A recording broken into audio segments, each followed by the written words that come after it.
bienvenidos a un nuevo episodio de Construyendo Catedrales. Hoy tenemos a un invitado súper especial, un buen amigo, un experto en comercio internacional. Además estamos aquí en su casa disfrutando y bueno, Guille, cuéntanos, ¿quién eres? Muchas gracias por la visita, lo primero, muchas gracias por dejarme participar con vosotros y ojalá que le guste tanto a todo el mundo que podamos seguir con estos temas. Me llamo Guillermo, yo estudié ADE, somos compañeros de universidad desde hace ya bastantes años que nos conocemos y ya les conocéis un poco, cada uno hemos ido tirando por una rama dentro de lo mismo, pero cada uno un poco por nuestra pasión, digamos, y en mi caso es el comercio internacional. Es una pasión que la verdad es que empezó hace mucho tiempo, de manera más inconsciente, estudiando en el colegio, las capitales, me encantaban puertos, aeropuertos, saber dónde estaba cada cosa, por qué. Y ya más adelante, ya con el paso de los años, pues a través de completar mis estudios en comercio internacional y empezar a trabajar. Al final lo que de verdad te da conocimiento, sabiduría, desarrollo, ya saber un poco más todo cómo funciona, pues es cuando compaginas esos estudios con la vida real, digamos. Y así empezó un poco todo. Hoy venimos a aprender lo máximo posible de comercio internacional, lo estábamos hablando, teníamos muchas ganas de este episodio y lo que vamos a hacer es más o menos un partido de tenis, pero 3 contra 1, ¿vale? Es decir, te vamos a reventar a preguntas. Todos aquellos que quieran hacer preguntas lo pueden también dejar en los comentarios porque habrá segunda parte, fijo. Sí, nuestra idea es que Guillermo venga más frecuentemente en los próximos episodios, vamos. Así que yo creo que podemos empezar. Guille, ya nos has contado un poco por qué empezaste esa pasión por el comercio internacional o por el tema de las capitales, el mundo y demás, pero ¿cómo sales de ADE? Y el máster que te buscas es comercio internacional, me voy a Madrid, con vistas a trabajar en qué, es decir, ¿dónde te veías? Pues mira, la verdad que cuando eliges tus estudios y empiezas a hacerlo, sí que es verdad que puedes ver, ¿no?, dónde te gustaría verte, pero sobre todo era el tema de viajar. Todo empezó con la posibilidad de poder viajar, conocer sitios, conocer culturas y a través del comercio, que era pues lo que en ese momento me daba la oportunidad de compaginar, digamos, viajes, un trabajo y llegar, bueno, pues donde hoy estamos y al final pues eso, ser capaces un poco de saber algo y veremos si somos capaces de transmitirlo y que le guste a la gente, pues cómo funciona el comercio internacional. Hablaremos obviamente para mezclarlo todo con empresa, actualidad, economía e intentaremos todo unirlo. Vale. Y darle un sentido. Antes de empezar con las preguntas más técnicas, que quizá pues se las han preparado más mis compañeros, dices que terminas el máster, tu pasión por viajar, pero voy a lo siguiente, en lo que estamos ahora, es decir, ¿a qué te dedicas? ¿A qué se dedica tu empresa? ¿Qué llevas a cabo? ¿Cuánto equipo tienes a tu cargo? Cuéntanos un poquito Pues, el día a día. Actualmente trabajo en una empresa transitaria, que digamos que es una empresa de proveedor de servicios de comercio a nivel internacional. Es decir, intentar solucionar cualquier problema, cualquier necesidad que una empresa tenga para sacar su mercancía exportándola o para traer una mercancía importándola, ayudando a todas esas empresas y dando ese servicio que la verdad, y lo veremos poco a poco, pues es un desconocido por todas las regulaciones, todos los requerimientos que tiene, todo. Entonces yo actualmente trabajo en una empresa transitaria desde hace ya 7 años y bueno, he tenido la suerte de poder dirigir la delegación de mi empresa en Madrid con 25 personas a cargo y la verdad es que estoy súper contento del equipazo que tenemos, de lo que hacemos y de cómo intentamos ir un paso más allá en esa ayuda a todos nuestros clientes y a todas las empresas, cualquiera que quiera, incluso ayudar a aquellas que no lo han hecho nunca, pues a dar ese primer paso, digamos, de internacionalizarse. Bueno, Guille, y ya que te ha preguntado Joel un poco pues, por lo que es el ámbito académico, ¿no?, y antes de centrarnos en otras áreas, ha hecho referencia a cómo te dio, por qué te orientaste hacia el comercio internacional, ¿no?, una vez que acabaste el grado que estudiamos todos juntos. Entonces, ¿qué recomendaciones le darías tú a una persona que está ahora acabando bachillerato o que está a punto de empezar la universidad y que le pica la curiosidad también pues, por el tema del comercio, tema un poco de, pues, eso, de viajar o del mundo, ¿qué recomendaciones le darías tú para en un futuro, ya sea a través de un grado o posgrado, poder dedicarse un poco al comercio internacional? Pues mira, la verdad es que lo primero que diría es que el comercio internacional al final es un refugio para todas las empresas, tanto cuando las cosas van bien como cuando van mal, por unos u otros motivos. Es decir, cuando va mal el mercado nacional y quizás no tiene la demanda suficiente como para poder tú vender tu producto, buscar mercados fuera, o como cuando la cosa muy bien, pues te da la posibilidad, digamos, de duplicar, triplicar, aumentar exponencialmente el tamaño de tu negocio si así lo quieres. Llegar a más clientes, ¿no? Llegar a más empresas. clientes. Entonces, es un sector que yo, obviamente, me dedico a ello y le recomendaría a cualquiera, por esos motivos que digo. Y actualmente existe una gran variedad de opciones para poder empezar en este mundillo, desde grados medios, grados superiores, pero también másteres. Sinceramente tuve mi experiencia en Madrid y hay gente increíble, profesionales que se dedican a dar máster de formación, y la verdad es que lo recomendaría 100% a cualquier persona que le pique un poco la curiosidad, incluso empezando en un grado, si así fuera el caso, pues porque en su ciudad no haya un máster especializado o lo que sea. Pero existen muchísimas herramientas, muchísimos másteres, muchísimas formas de entrar en este mundillo por diversos flancos, digamos, pero al final dentro de lo mismo.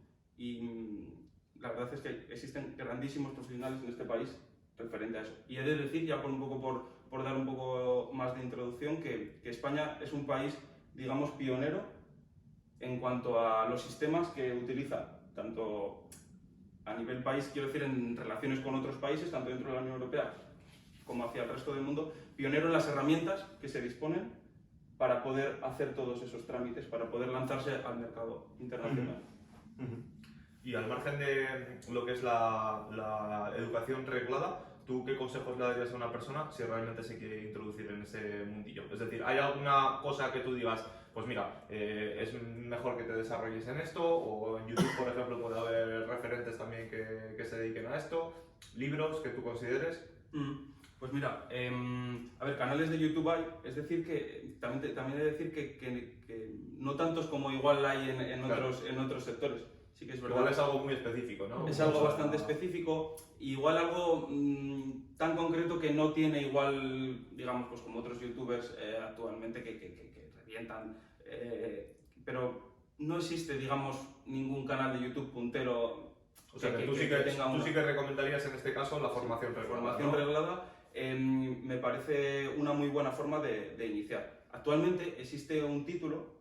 Es una acreditación a nivel europeo que tiene como 4 años más o menos de antigüedad desde que se creó, que se llama la capacitación para representante aduanero. Es decir, es una capacitación que te habilita a poder hacer trámites de cualquier tipo relacionados con el comercio internacional dentro de Europa, en cualquier punto de Europa. Y digamos que esa sería hoy en día la acreditación que yo recomendaría a una persona que esté planteándose, que esté pensando en meterse en este mundillo, que paralelamente a la formación reglada se preparará esta capacitación, que yo creo que va a tener relevancia. Tiene más salidas. Sí, va a tener más relevancia, sobre todo por lo que la Unión Europea plantea para el futuro, que ya lo iremos viendo, va a tener bastante relevancia en los próximos años. Y saliéndonos un poco del guión, Guille, yo sé, porque al final somos amigos, que tú esto de traer y llevar productos lo llevas haciendo desde muy joven. 15, 16 años, además ayer lo hablábamos y no estaba metido en el guión, pero decías, formación reglada. Conocemos un montón de chicos, tampoco son en cantidades industriales, pero sí que hay un porcentaje que son muy curiosos, que les pica ese veneno, ¿no?, del emprendimiento y que realmente pues hemos visto tanto dropshipping como Amazon FBA, como traer productos y venderlos en el colegio. ¿Qué cosas, sabiendo ahora que sabes, no hubieses tenido los problemas que teníamos a nivel de aduanas, que se quedaban allí las cosas, etcétera, etcétera? Es decir, si algún chaval nos está escuchando ahora y está haciendo eso, ¿qué recomendación le darías? A mí me hubiese gustado que me hubiesen contestado esta pregunta, ¿no? A ver, todos, ¿no? Como que fue un inicio nada relacionado con lo que es hoy en día, digamos que fue como la forma en aquel momento pues de bueno, aparte de ganar un dinero, pues bueno, era también, hostia, estabas trayendo cosas del país más lejano que se te puede ocurrir a España para ganar nada de dinero, porque en realidad nada, pero bueno, ya solamente eso, el hecho de ponerte en contacto con una empresa, correos en inglés, en aquel inglés, bueno, en fin, y la verdad es que si alguien lo quiere hacer, que se asegure de que no corre ningún riesgo, es decir, también lo iremos comentando, pero la verdad es que la regulación ha ido aumentando desde que nosotros hacíamos estas cosas hasta ahora, hasta el punto de que igual hoy en día es muy complicado hacer eso. Pero es verdad que por el contrario existen otras herramientas, muchísimas, las has mencionado, que para alguien que tenga un poco la curiosidad de indagar, de meterse, existen herramientas absolutamente increíbles para a nivel usuario casi, digamos, poder comerciar. Es decir, pues lo que dices tú, a través de Alibaba existen muchas herramientas. Tanto Alibaba como Amazon han puesto en contacto a una persona del último pueblo de Kazajstán con la persona de un pueblo de Perú. Entonces, estas cosas han sido posibles en estos últimos años gracias a todas estas herramientas a las que les debemos muchísimo.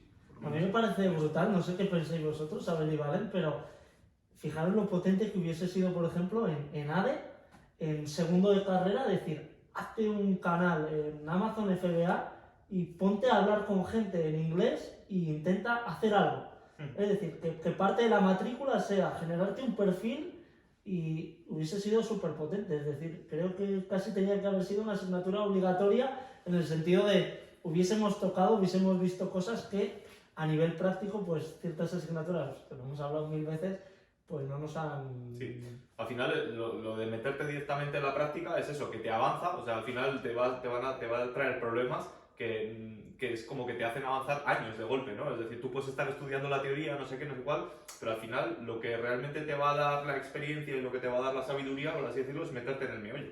Y claro, si de repente hacemos eso que dices, pues probablemente avances en problemas y en situaciones que la universidad, pues imagínate lo que sabíamos nosotros en la universidad sobre comercio internacional.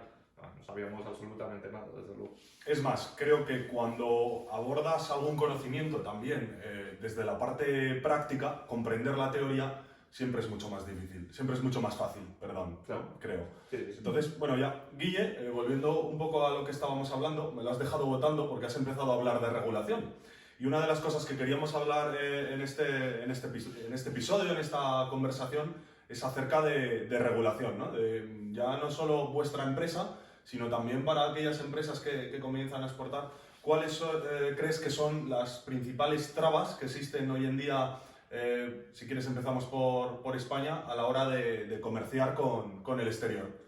Pues, en primer lugar, es sorprendente que según van pasando los años, bueno, al final yo entiendo que puedan ser ciclos, ¿no? Ciclos que en función del momento en el que todo el mundo, al final el comercio internacional afecta a todo el mundo, se encuentre, ciclos económicos, geopolítica pues, también. Efectivamente, pues haga que las regulaciones aumenten o disminuyen, ¿no? Un poco en función de la situación general. Pero paralelamente a eso, la verdad que a mí personalmente, que soy muy partidario pues eso, de que no se regule, por lo menos se restrinja, mejor dicho, más que regule, se restrinja algo tan básico, tan primario, que digamos, ya lo iremos viendo, pero desde toda la historia el comercio ha sido lo que ha dado de alguna manera, o una de las cosas que ha dado desarrollo a los distintos países. Esa capacidad de avanzar, de ir un poco más allá, de entender otra cultura y de alguna manera que se puedan unir. Entonces, sí que me sorprende que estemos pasando ahora mismo un ciclo en el que las regulaciones van a más y las restricciones van a más. ¿Qué se consigue? Por ejemplo, en el caso de España, al final lo que estás es perjudicando a las empresas nacionales. Entonces, me preguntabas cuáles son las mayores restricciones. Pues a día de hoy hacen falta bastantes permisos. Todo va justificado con seguridad, ya sea alimentaria, que bueno, la puedo entender más, pero luego entran ya políticas comerciales como antidumping, miedo a que otro país te inunde la economía, ¿no?, con un determinado producto. Pero bueno, oye, yo que sé, al final, en un mundo tan globalizado, tan abierto, pues oye, debería ser esto, ¿no? Si quiero decir, que quien tenga un producto óptimo, que pueda hacer frente a un mercado global, pues adelante. Si hay alguno que lo hace mejor que tú, pues puedes pedir peras al olmo, pero probablemente no te las dé. Entonces, pues bueno, ¿qué restricciones diría? Pues últimamente estamos viendo muchos impuestos, muchas regulaciones. Próximamente tenemos, pues ya relacionado con la huella de carbono, la descarbonización, tenemos pues unas políticas restrictivas bastante fuertes que la Unión Europea está y va a estar implementando en los próximos años. ¿Y no crees, Guille, que esto es un poco aquello que dicen de ponernos, trabas a nosotros mismos, poner palos en nuestras propias ruedas? Porque quizá esto lo estamos haciendo en la Unión Europea, pero los grandes del comercio internacional, emergentes como puedan ser China, India, etcétera, ¿ellos lo están haciendo también? ¿O ellos están haciendo un poco lo contrario y cada vez ser más abiertos hacia el comercio porque son plenamente conscientes de la prosperidad que trae para su propia economía el comercio? Efectivamente. Lo has dicho perfectamente. Todos estos países emergentes no están en ese punto de descarbonización que, por ejemplo, la Unión Europea, Estados Unidos en mayor medida, pero que los países más desarrollados tienen esas preocupaciones de descarbonización, de ir poco a poco contaminando cada vez más, o más preocupados en otras cosas que lo que es en el propio comercio, en el desarrollo del comercio. Estos países están, pues digamos, tampoco te voy a decir en qué momento, pero donde se estaba la Unión Europea hace unas cuantas décadas. Es decir, no están pendientes de todo eso. Lo que están pendientes es eso, de ese aperturismo, de todo lo que les puede traer como países, efectivamente, todo lo que les puede, vamos, que lo estamos viendo, que son las primeras potencias mundiales. Se están convirtiendo en las primeras potencias mundiales, con una dependencia en algunos productos y en algunos sectores concretamente brutal, absoluta, del prácticamente 100%. Entonces ellos están aprovechando su papel, que yo no entiendo y que me parece genial, pero lo que no podemos hacer es que porque ellos, o sea, claro, si ellos están en ese punto y están comerciando contigo y tú vas en otra dirección, al final lo que estás haciendo es, a nivel de la Unión Europea, perjudicar a todas tus empresas, perjudicar a todas las empresas, en favor de aquellas otras que igual no tienen esas limitaciones en origen y que les hace que solamente por eso su producto sea muchísimo más competitivo de base. Independientemente de que luego la Unión Europea quiera empeñarse en poner medidas antidumping, medidas comerciales para evitar que eso entre. Pero estamos hablando de que, por ejemplo, en algún momento de no hace muchos años, las bicicletas tenían un 100%, un 90-100% de impuesto antidumping con origen china, las bicicletas con origen china, al traerlas a Europa. Y aún así entraban. Quiero decir, o sea, tú puedes poner una valla todo lo alta que quieras en el monte, pero... Poner puertas al mar, ¿no? Claro, entonces, pero es absurdo, es absurdo. Perdona que te corte, Guille, estás hablando de antidumping. ¿Qué es antidumping? Vamos al origen porque estás metiendo muchas veces esa palabra que nosotros en el contexto la estamos entendiendo quizá, pero explica qué es antidumping. Al final, cuando tú produces algo, consideremos la Unión Europea, por en nuestro caso particular, cuando tú produces algo con unas determinadas características, a un determinado precio, con unas determinadas, digamos, legislaciones que tienes que hacer frente, ya sea de legislación laboral, legislación económica, lo que sea. Cuando entras en el mundo globalizado, en el comercio internacional, tienes que hacer frente a otros países, a otros sectores, a otros conjuntos de, digamos, pues la UE, pues, yo qué sé, conjunto de organizaciones, de lo que sea, que no están en las mismas condiciones que tú. De cualquier tipo. Pues porque los salarios no tengan que ser X, o porque no tengan que estar pendiente de que no contaminar o producirlo de X forma. Sí, sí. Entonces lo que hace es que haya unas desigualdades bestiales entre ciertos países del sudeste asiático. Bueno, en realidad es Europa, Estados Unidos, países más desarrollados contra el resto.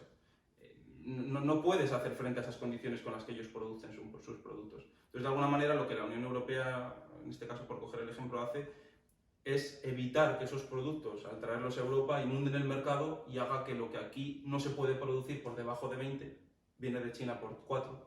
Entonces, lo que intenta hacer la Unión Europea a través de estas políticas antidumping y otras herramientas que existen es equiparar, de alguna manera, las condiciones de ambos lados para no crear una desigualdad. Que todo cueste 20 y al final que compitan aquí.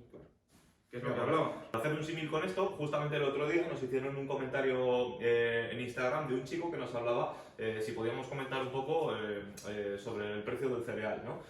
A ver, esto es un poco complejo, lógicamente, esto lo podemos tratar incluso en un episodio aparte o lo que fuera, pero podría ser esto, ¿no? Es decir, digamos que importar a lo mejor en países donde se produce cereal fuera de la Unión Europea, donde ellos son mucho más productivos porque tienen a lo mejor salarios mucho más bajos o los costes de producción son más bajos que la Unión Europea, digamos que aquí pues, se subvenciona ese precio del cereal o lo que sea para poder ser competitivos con el resto del mundo, ¿no? Claro, efectivamente. Por ejemplo, es verdad que entramos en un tema pues, quizás con muchos matices más complicado, al ser una materia prima que está regulada por un mercado. Pero efectivamente es lo que dices. La política agraria común, de alguna manera, que todos conocemos como la PAC, que es una de las regulaciones o de las ayudas o de las subvenciones más antiguas que se tiene en la Unión Europea, lo que hace es intentar que algo que a duras penas ha sido rentable a lo largo de los años lo sea.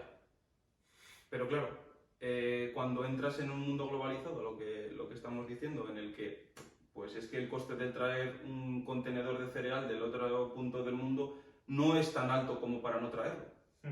Entonces, de alguna manera nos estamos metiendo en un lío. Claro, es como, yo lo veo como un poco la pescadilla que se muerde la cola, ¿no? Nos ponemos la zancadilla nosotros mismos, nos ponemos trabas y claro, luego, como no queremos que nos hagan dumping o como no queremos que los demás nos traigan productos que nosotros nos forzamos a producir aquí con cierta regulación, les ponemos trabas para la importación. Y es como un poco, joder, si hemos dicho que la prosperidad de los países, ¿no?, históricamente siempre ha sido gracias al comercio, ¿no? El comercio es como el estandarte de, digamos, el progreso y de que culturas completamente diferentes, sin tener que entenderse, ¿no? Sin compartir ni siquiera idiomas, sin compartir ni siquiera cultura, digamos que lo que nos ha hecho relacionarnos, por así decirlo, y poder interactuar entre nosotros y además evitando guerras. Es decir, se dice una frase que me gusta mucho, es que dicen que donde hay comercio no entran balas, ¿no? Eso es.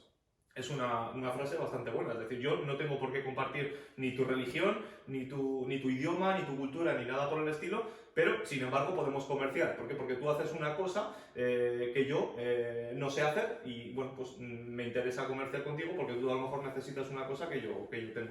Pues eso que decimos que es tan importante para la prosperidad de los países, le estamos poniendo trabas. Y además de ponerle trabas, entramos en un círculo vicioso de, como yo estoy poniendo trabas, además te tengo que permitir a ti o no permitir que me traigas a mí tus productos o demás. Y además de eso, después les tenemos que mandar ayuda a esos países porque no consiguen desarrollarse, ¿no? Es como, no sé. Es verdad que el caso concreto de la agricultura es uno de los más flagrantes, por lo que te digo, por la cantidad de años que viene siendo apoyado o subvencionado. Y la dificultad en la que la propia Unión Europea se ha metido al mantener estas ayudas durante tan largo tiempo. Es decir, pensemos en cualquier otro sector. ¿Cuánto tarda una empresa en adaptarse a una nueva situación en la que venga un producto más competitivo de cualquier parte del mundo? Es automático prácticamente. Es decir, hostia, que me está entrando un producto que no puedo hacer frente. ¿Qué hago? Soluciones. Pues pabilas o te vas. Es lo que hablamos, pero en el caso concreto de la agricultura estamos en una situación muy complicada porque, o sea, no se me ocurre lo que ocurriría si quitaran las ayudas a la agricultura. Pues bien, esto no sé si te suena, igual lo podemos tratar porque tendría que investigar un poco más profundo, pero creo que en Australia concretamente se desreguló precisamente esto y se empezó a desubvencionar el precio, la agricultura al completo.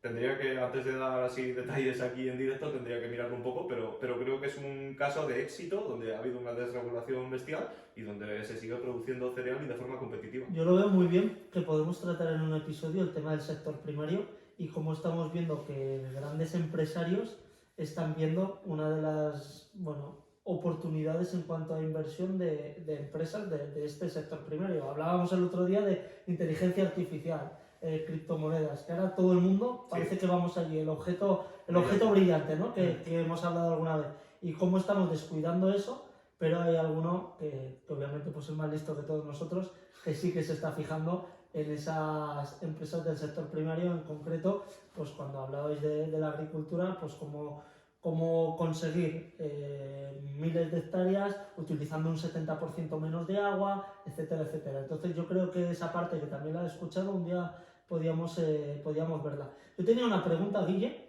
y es que, bueno, pues en España no sé en qué somos buenos, en el fútbol, ¿no? Se dice que somos buenos, la paella, algo de turismo, seguramente pues cada uno piense una cosa u otra.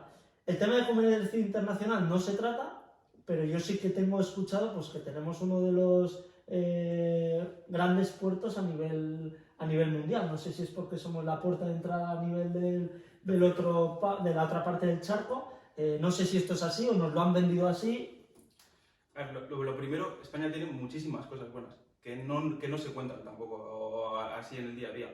Pero tenemos una potencia, o sea, tenemos una fuerza de empresas muy grande en cuanto a exportaciones y importaciones. Somos pioneros en muchísimos productos a nivel global que igual no se le da la promoción o la importancia que tienen. Pero bueno, ya más centrándonos en tu pregunta, ya no es que tengamos uno de los puertos más grandes o más relevantes, tanto a nivel europeo como pueda ser a nivel mundial, sino que tenemos 3 puertos entre los 6 más importantes de toda Europa.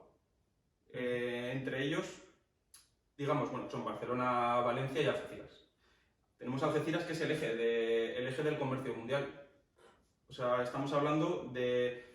Obviamente no para todo en el puerto de Algeciras, ¿no? Pero es, por ejemplo, por un lado, es el puerto donde todas las mercancías de la Unión Europea con destino Sudamérica, África, Sudeste Asiático, se aglutinan, se agrupan en Algeciras, en la mayoría de los casos, y es de donde los portacontenedores, los transportes marítimos internacionales salen en una gran proporción, entre otros puntos. Pero Algeciras es un eje brutal, tanto con el Mediterráneo, Canal de Suez y salida a Asia, como de salida hacia África por la antigua ruta de la seda, o pueda ser Sudamérica.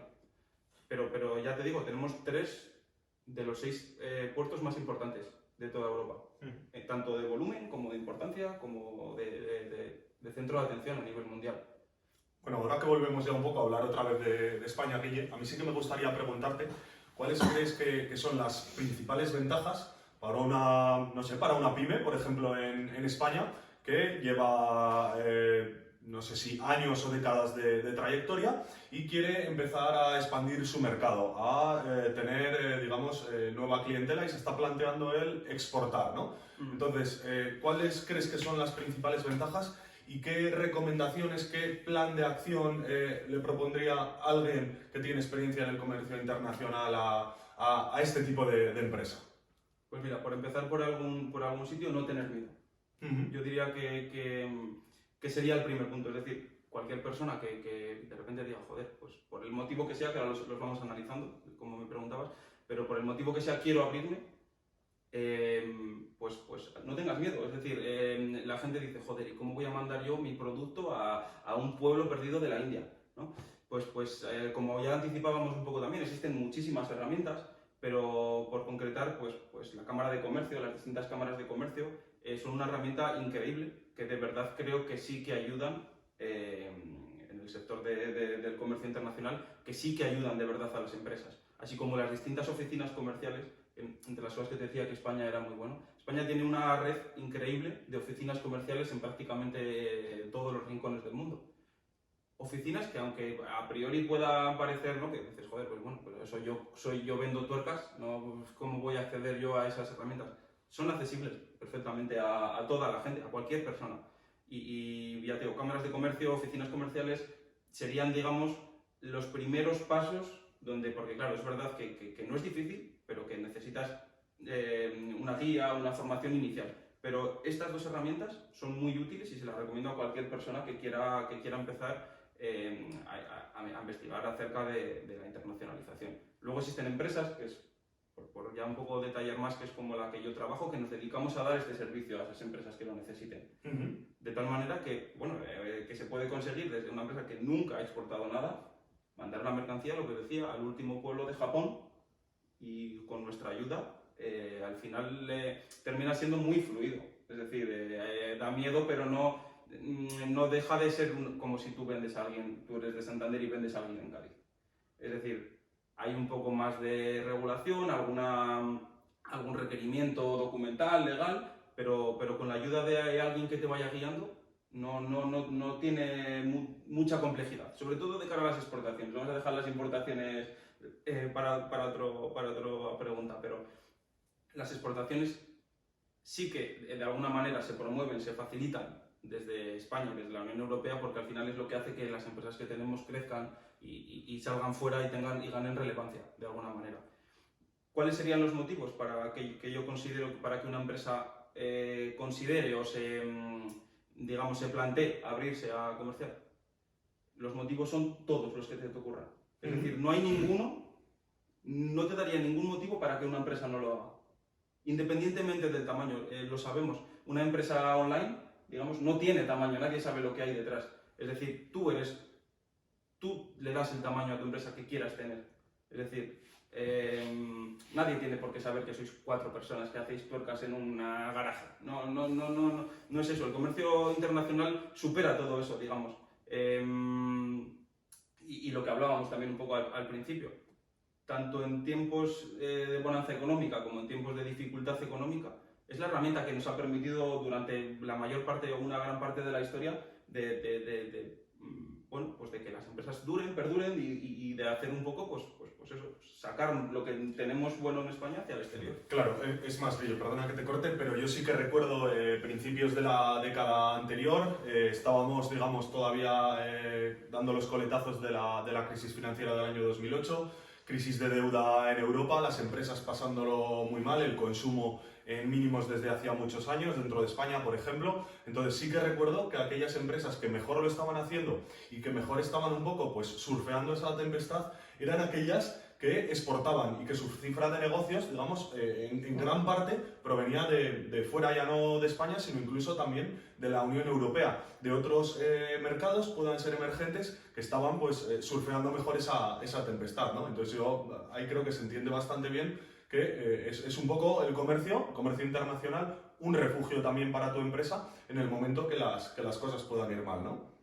Sí, incluso para diversificar, incluso si solamente tienes clientes de un país y ese país se hunde por lo que sea, claro, estás, digamos, ligado a ese país y te vas a hundir con él. Pero si eres capaz de tener clientes en un panorama internacional, es tan sencillo como que si se te hunde tu país de origen, pues coges, llevas tu sede a otro sitio y sigues manteniendo esos clientes. Así que no veo tampoco nada negativo.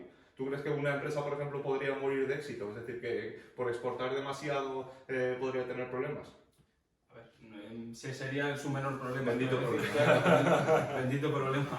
Cuidado, cuidado, porque podemos hablar también un día, se me está ocurriendo, es un problemón el morir de éxito. Sí, que puede ser. O sea, lo he dicho en plan, oye, bendito problema y todo el mundo dice algo así, que te sobrepase, mucho cuidado, que te sobrepase. Sí, obviamente. que la satisfacción del cliente cuenta mucho y además tardas menos en morir de éxito que morir por al final falta de recursos. Claro, hay que ir adaptando tus capacidades, la atención al cliente, el servicio, pues, o sea, que decir, todo debe de acompañar a ese ejercicio, digamos, de sacar tu producto al exterior. Pero se me hace complicado, quiero decir, que una empresa vaya a tener problemas por abrir los brazos al comercio, digamos. O sea, que lo único que le puede, obviamente, habrá casos. Bueno, lo único que le puede y hablando un poco así de esto,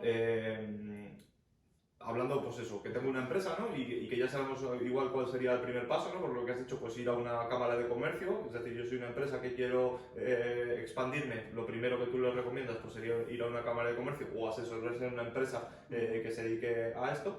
Y bueno, ya desde tu punto de vista, desde tu experiencia, ¿en qué mercados te enfocarías tú? Es decir, por tu experiencia ahora mismo, ¿qué es lo que está más en auge? ¿Con qué países comerciáis más? Aquí entramos efectivamente pues un poco ¿no? Ahora ya he decidido abrirme al mundo. ¿Dónde pongo mi producto? Entonces, pues igual que en Europa hablamos de restricciones, limitaciones, pues hay otros países que por su cuenta y riesgo están aplicando estas medidas, también por su consideración de que es lo correcto o por un ciclo económico determinado, etc. Entonces, efectivamente, es que está clarísimo. Quiero decir, hay países con los que es súper sencillo comerciar y otros países pues, que te lo complican un poco más, perjudicando únicamente a sus propias empresas, igual que en el caso de las restricciones cuando hablábamos de Europa y España. Pues por poner ejemplos, países de mucha apertura, claro, ¿qué pasa? Que ha habido un montón de tratados internacionales de Europa con el resto del mundo y en ambas direcciones, tanto de salida como de entrada, en un ejercicio pues eso, de globalización que se lleva haciendo durante muchísimos años. Y hasta el punto de establecerse preferencias entre determinados países. Hay preferencias bilaterales, es decir, dos países que en un momento de la película deciden quitar las barreras que hablábamos al comercio y decir, bueno, pues entre tú y yo, con esta serie de normas, adelante, con el comercio no hay problema. Y hay otros países que en cambio, pues aplican medidas muy restrictivas. Sí, sí. Podríamos hablar, que se me ocurre como países muy pro comercio. Sudáfrica es un país que lo está haciendo genial en los últimos 10-15 años en cuanto a esto. Y efectivamente están soportados por estos tratados que te digo, no es fruto de la casualidad tampoco, ¿no? Pero sí. Y luego los países que conocemos más prósperos son también prósperos, digamos, ¿tiene relación? ¿Casualidad? Sí. Pero no. No sabemos si hay causalidad o no, desde luego hay una correlación bestial, ¿no? Sí. Hablábamos antes que hay una fundación, la Heritage Foundation, que se dedica a hacer pues, un índice, ¿no? El índice de libertad económica, que otro día lo podemos tratar, seguro que sale muchas veces este índice porque es muy interesante. Pues también analiza, ahí tienen un índice que es el índice de libertad comercial, ¿no? Que es un poco esto. Y bueno, pues digamos que no es casual, por así decirlo, que los principales países que tienen mayor índice sean, pues, bueno, en primera posición, por así decirlo, es Singapur, ¿no? Que para todos lo tengamos en cuenta, pues es como un brillante allí donde no había nada, ¿no? Es decir, no tienen recursos naturales, no había nada y ahora mismo, bueno, ha tenido un potencial en los últimos años bestial. También está por ahí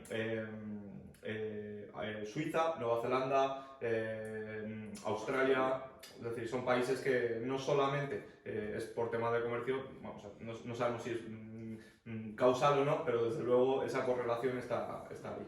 Igual que, por ejemplo, como comentabas, Australia, Nueva Zelanda, Japón, es decir, todos territorios insulares siempre han sido muy propensos al comercio por las propias limitaciones de su... Vamos, que son islas, quiero decir, que la dificultad de no tener acceso al resto de países por carretera directo pues hace que haya productos que no puedas producir y que tengas que traerlos. Pero esos países históricamente siempre han sido los más abiertos al comercio. Y por el lado contrario, digamos los más restrictivos, sí que dejaría un poco al lado, ¿no? Pues países que por su situación casi geopolítica el comercio sea lo último que les interese porque estén atendiendo otras prioridades, digamos, pero pues eso, Irán, Venezuela, son países muy complicados con los que comerciar, pero por eso yo creo que responde más a la situación política. Política que a hechos comerciales, digamos.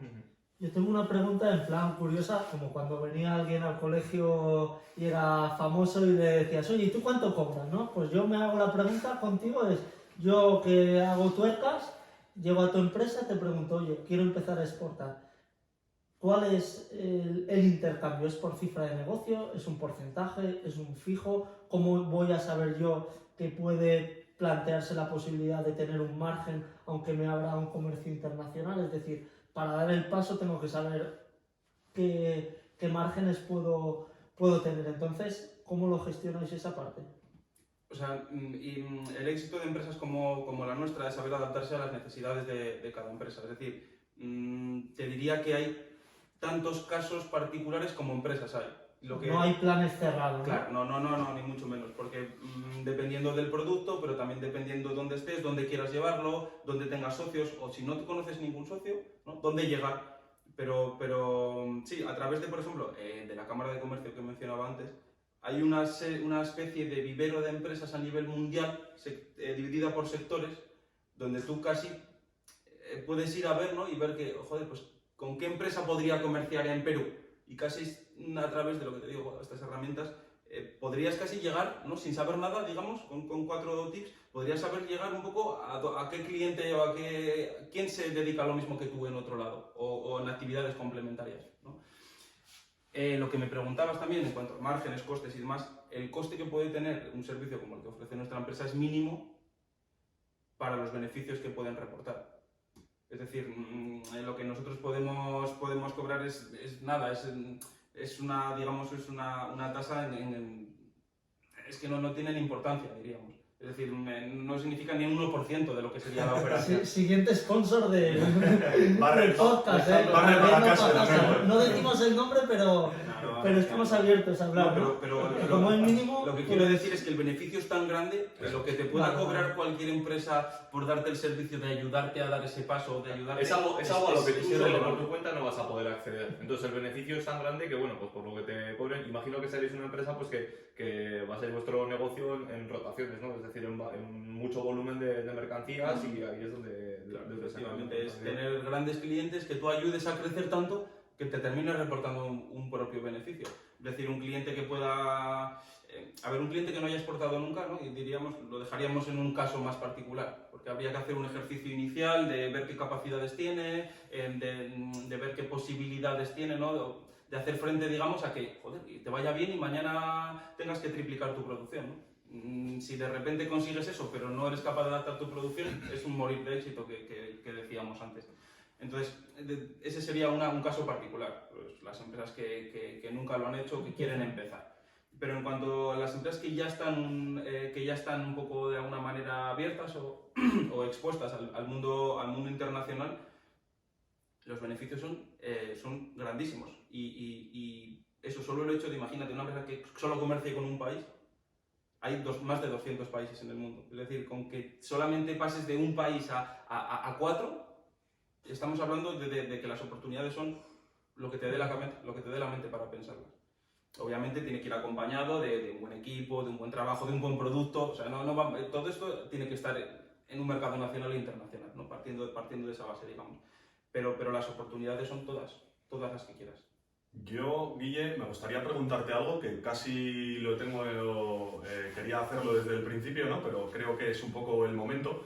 Hablabas de los países un poco que ponen más trabas al comercio y habéis introducido algo que a mí, pues oye, me gusta bastante, ¿no? Y es el tema de la geopolítica, ¿no? Entonces, en el año 2022, ¿qué pasa? Pues estalla la guerra, ¿no? entre Ucrania y Rusia. Entonces, ¿qué nos puedes contar al respecto de Rusia? Porque, oye, era un socio prioritario con la Unión Europea, ¿no? Respecto al comercio de materias primas, sobre todo productos energéticos, petróleo, derivados, etc. Entonces, ¿puedes contarnos algo al respecto? Y creo que por ahí hay alguna cosita también que los que estamos a pie de calle no nos estamos enterando muy bien de qué va la cosa, ¿no? Sí. A ver, es un tema delicado porque al final estamos hablando de un conflicto armado en el que, pues, obviamente están muriendo personas y bueno, no es broma. Pero en lo que nos respecta en esta conversación, bueno, la última noticia de esta misma semana es que Rusia ha crecido muy por encima de lo esperado. En cuanto a Producto Interior Bruto, en cuanto a capacidades económicas, ha crecido, me parece que estamos hablando del doble de lo estimado, de un 1,5 a un 3%. Entonces dices, ¿cómo puede ser que un país al que le han aplicado las mayores restricciones de la historia pueda haber crecido mucho más de lo que se estimaba? No se hablaba de default las 3 primeras semanas de inicio de guerra. Que dices, ¿cómo puede ser, ¿no? Que un país que parecía que iba a durar 15 días porque no le habían ahogado, asfixiado, pueda estar hoy, esta semana, después de de un año y medio de guerra más, en esta situación? Pues lamentablemente, claro, Europa era muy dependiente, lo que has dicho tú, de todas esas de petróleo, el gas, etc. Entonces, no podíamos, teníamos a Alemania con una dependencia prácticamente del 100% del petróleo del gas ruso. Es decir, no podíamos de un día para otro cerrarles las puertas a Rusia por mucha guerra que hubiera iniciado.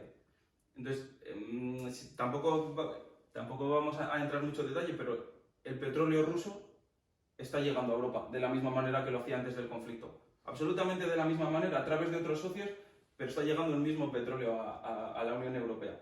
Entonces, sí, queda muy bonito, ¿no? Decir, se han aplicado sanciones por valor de no sé cuántos, se han congelado todos los recursos económicos de todos los oligarcas rusos en todo el mundo, pero al final no podemos competir contra ellos. Así que, pues sí que puedes derivar, en vez de depender al 100%, al 90%, al 80% de Rusia, lo puedes balancear hasta un 50%, un 40%. Pero eso no se hace de un día para otro también, ¿no? De un día para otro. Es absurdo decir que tú vas a restringir a Rusia cuando dependes de una forma. Entonces lo que está haciendo es entrar ese petróleo a través de otros socios a la Unión Europea. Dando más vueltas, ¿no? Dando más vueltas y con un sobrecoste. Y con un sobrecoste. Claro, si da más vueltas... ¿Quién paga ese sobrecoste? El consumidor final, como en la mayoría como de todas las las tasas. ¿Quién es ese consumidor final? Es decir, no Está en su casa. no llama la atención los precios que tenemos de los combustibles, del gas, y más todas las subidas que estamos apreciando en los últimos meses, años. O sea, tienen una respuesta muy rápida, muy lógica y que se debe a esto. Vale, y me voy a adelantar antes de que me cambiéis de tema y voy a seguir un poco pues, en mi partido, ¿no? Y me voy al año 2019. Administración Trump, guerra comercial, Estados Unidos-China. Yo que soy alguien que me gusta bastante el tema de mercados, ¿no? y el tema financiero, pues supuso bastantes turbulencias a lo largo del año, sobre todo sacudió mucho los índices bursátiles, especialmente el americano, aunque se cerrara el ejercicio con rendimientos muy buenos en los mercados en el año 2019, pero hubo mucha volatilidad, ¿no? Entonces, cuéntanos un poco al respecto de esta tensión comercial, esa guerra arancelaria que se llamaba en 2019 entre China y Estados Unidos. ¿Alguna anécdota, alguna cosa que nos puedas contar al respecto? Pues al final, efectivamente, no deja de ser una guerra y con el paso del tiempo, absurda. Incluso yo la calificaría, es que ya a modo personal, pero al final lo que estás haciendo es poner las limitaciones a ciertos productos que vienen de otro país, al cambio de que ese otro país no se va a quedar con los brazos cruzados y te va a aplicar las mismas o más. Claro. De tal manera que entras en una guerra, por eso digo absurda, a mi entender, de penalizar de una forma circular a ciertos sectores. Es decir, yo te castigo al sector del acero, tú me castigas la agricultura, yo te castigo el sector del vino, tú me castigas el sector de la agricultura. Parecía un poco de a ver quién la tenía más grande, ¿no? Efectivamente. Y eso pasa, pues pasa a día de hoy, ya no solo entre China y Estados Unidos, pero con muchos países. Porque, no sé si una anécdota hace poco, Macron, cuando era presidente de Francia, salió un día diciendo que iba a, que iba a poner un arancel, ya no recuerdo las cantidades, a determinados productos de Estados Unidos. Sí. A lo que el presidente de Estados Unidos en aquel momento dijo, muy bien, no se preocupe señor, me parece perfecto, lo acepto y que sepa que a partir de hoy su vino va a entrar en Estados Unidos con un 50% de arancel. Y ya está, y seguimos siendo tan amigos. A lo que creo que no duró ni 12 ni 24 horas lo que tardó Macron en desdecirse y echar para atrás. Es decir, es un poco, termina siendo lo de siempre, ¿no? Como un político, pues eso, se incumbe en determinadas cosas sobre las que no tiene control, capacidad de ver dónde va a llegar. Al final, el comercio internacional no es otra cosa que, al final, son las demandas de los propios ciudadanos de los países. Quiero decir, no, o sea, si hay muchas importaciones de cierto país es porque los ciudadanos, es decir, dentro del propio país, ese individuo está demandando un bien extranjero. Entonces, no es nada maléfico ni nada por el estilo, es simplemente que nosotros de aquí queremos algo que ellos hacen, es así de sencillo. Entonces, poner trabas por intereses de un burócrata es generar problemas a la libertad pues entre individuos, que es pues un disparate. Entonces vemos que por un lado están nuestros intereses, es decir, las necesidades que nosotros tenemos, y por otro lado están los intereses pues, de estos señores, ¿no? Que por norma general rara vez tienen algo que ver con el interés común o el interés, si es que existe tal cosa, ¿no? Ellos siempre les gusta esa palabra, ¿no? Es como el interés general o el interés común. Lo que tengo claro es que no existe tal cosa como un interés general. Tu interés, desde luego, no es el mío, ni el tuyo, ni el de, y muchísimo menos el de ellos con el del resto de la población, ¿no? Entonces ellos siempre hacen de paternalistas y de proteccionismo, ¿no? American First, ¿no? De Donald Trump y este tipo de cosas. Y entrar por esa deriva me parece un poco, que es un poco el libro que comentabas tú, Oscar Vara, del otro día, pues trata un poco estas cosas. ¿Y tú crees que ahora mismo hay más restricción al comercio que en 2019 o menos? ¿Cómo lo ves? Yo te diría que más. O sea, mi opinión es que hay más. Pero más por cuestiones, lo que hablábamos casi políticas, ¿no? De decir, pues Europa ha entrado al final casi, siempre van a ser políticas. Sí, casi obligada, ¿no? De alguna manera, no sé si te diría hasta moralmente, de descarbonizarse, ¿no? Porque parece ser que últimamente es donde se está poniendo el peso, donde se está dando la importancia, por algún motivo, a descarbonizarse, cuando otros países están haciendo lo contrario. Pero bueno, de hecho, creo que es un ministro de la India, no sé quién fue, no sé si fue en la ONU, esto lo digo así un poco de memoria, no sé si fue así exactamente, pero bueno, un representante, un burócrata indio, les debió de decir directamente, bueno, antes de descarbonizarme, permítanme ustedes que me carbonicen, ¿no? Es decir, coño, si no nos hemos desarrollado, ¿cómo nos vamos a descarbonizar, no? Al final lo que no entiende mucha gente esta es que el carbono, la carbonización o incluso, pues estos países lo requieren para que la gente, sus ciudadanos vivan mejor, ¿no? Nosotros se nos hincha la boca con muchísimas cosas y luego les tenemos que pasar pues, fondos europeos para, que es como limosna, ¿no? Déjales que produzcan ellos y hagan lo que tengan que hacer. Y por meter una curiosidad, ¿no? Hay países, dices, joder, ¿qué países son más proteccionistas o más restrictivos o más antiaperturistas, como lo queramos llamar? ¿No? Pues tendríamos a China, que por su situación política, como lo queramos denominar, dices, joder, pues a priori, digo, pues China será igual de restrictivo al comercio que lo es como para con sus ciudadanos, digamos, para con su sistema político actual o para su moneda o con cualquier otra cosa. Pues todo lo contrario, es decir, la ruta más larga que existe comercial conecta Madrid, ni más ni menos, con Yiwu, que es una ciudad que se encuentra a 2 horas de Shanghái. Y son más de 13.000 kilómetros de trayecto ferroviario, donde China, por propia voluntad, se abre al resto del mundo. Es decir, bueno, sí, aquí no, yo soy de determinada manera, soy muy proteccionista, soy muy lo que tú quieras, pero cuando se trata del comercio, ojo, que yo quiero con todos. Quiero ser el primero y quiero hacerlo con todos. Claro, yo creo que ahí ellos han visto, ¿no? O han sabido que tienen una ventaja competitiva enorme, han visto que favorece el crecimiento de su economía de manera brutal y sí, nuestra ideología es esta, pero que vemos que lo mejor para nuestra población, ¿no? Es esto. Entonces, en ese aspecto yo creo que son bastante listos, ¿no? Sí, sí. Y por hacerte otra pregunta, Guille, seguro que dentro de lo que es tu trabajo has visto en estos 7 años 1000 anécdotas. A mí me gustaría saber, yo qué sé, pues he exportado hierba, he exportado tuercas, he exportado bicicletas. ¿Alguna anécdota que digas, esto me llamó muchísimo la atención y si en algún momento tengo la posibilidad de estar en una tertulia como esta, lo tengo que contar? Pues esa es la que quiero que nos traigas. A ver, por empezar por algún sitio, se exporta y se importa todo lo que nos imaginemos y lo que no nos imaginemos. Es decir, hasta tal punto de que sí que yo con eso soy un poco más crítico, hasta tal punto de perder un poco el norte. Es decir, para hacer esta camisa me has traído los botones de Bangladesh, me has traído el hilo de la India, lo han cosido yo qué sé, en Marruecos, lo ha pasado porque todo esto pertenece a una empresa norteamericana y está hoy aquí, pues, lo llevo puesto.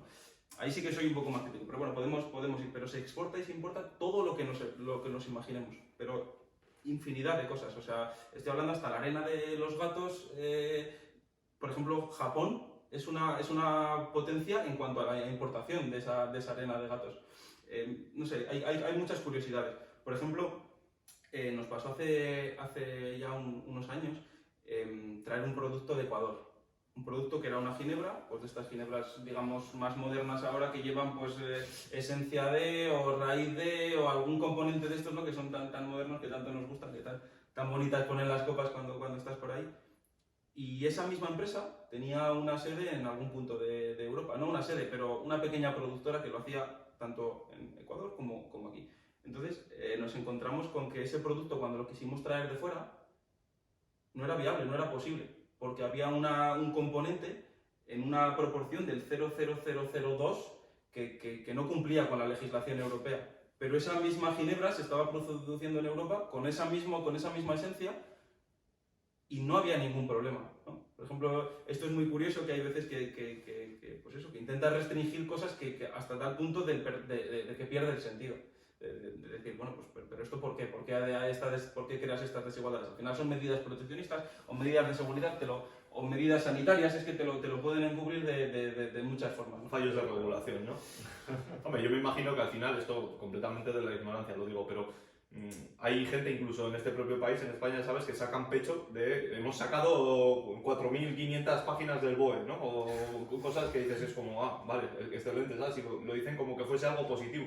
Claro, cuando la regulación se vuelve tan extensa, cuando sacas tantas normativas, tanta regulación, yo me imagino que puede haber problemas entre ellas por eso, porque no haya conexión, porque incluso unas leyes las hayan elaborado unos y otras otros. Es decir, que imagino entre tanta burocracia, entre tanta regulación, pues tengan problemas de que no sepan, por ejemplo, que se produce un elemento que está prohibido su importación y se produce en el propio país.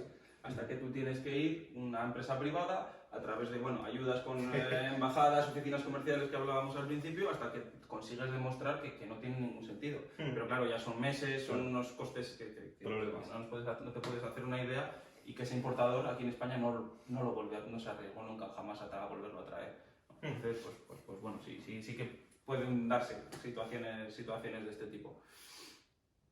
No sé, podemos de cara, sí que había pensado, pues si participo más en el futuro, pues hacer una pequeña sección, ¿no?, de curiosidades, anécdotas del comercio, que creo que son, pues que gusta oírlas, y son curiosidades que tienen bastante valor. Vale, y así a modo de ya, no sé si tenéis alguna pregunta más, pero a modo ya de curiosidad personal, ¿tú serías partidario, por ejemplo, de libre comercio al 100%? Libertad total de comercio. Sin ningún tipo de regulación, sin ningún tipo de traba. Ahí te va. Es difícil, ¿no? Pero al final es más sencillo de lo que parece, porque me ha preguntado por mi opinión personal. A partir de aquí es tu opinión personal, y aquí no te preocupes, porque de momento nos sigue poca gente, así que puedes decir lo que y quieras. las opiniones personales para nosotros todas son válidas. No Efectivamente. censuramos ninguna, como últimamente está bastante de moda. Y luego tener en cuenta también que una opinión personal siempre está sesgada a tu área de conocimiento. Es decir, lógicamente se te van a escapar un millón de cosas. Es como todo. Y si algo hablamos entre nosotros, que lo que desconocemos es muchísimo más que lo que desconocemos, conocemos. Es decir, que la probabilidad de que diga una barbaridad es bastante alta. Pero independientemente no hay ningún problema. A ver, el libre comercio 100%, me parece que no estamos preparados para ello. Y menos en la actualidad, cuando estamos viendo que todas las políticas mundiales están volviendo, ¿no?, a una casi autarquía, o a un tipo de cerrarse de nuevo al comercio, bueno, ya no al comercio, sino en general, al mundo. A la apertura, sí. Sí. Entonces... Fallos del directo. No pasa nada. Oye, le han llamado, seguramente es el de las tuercas.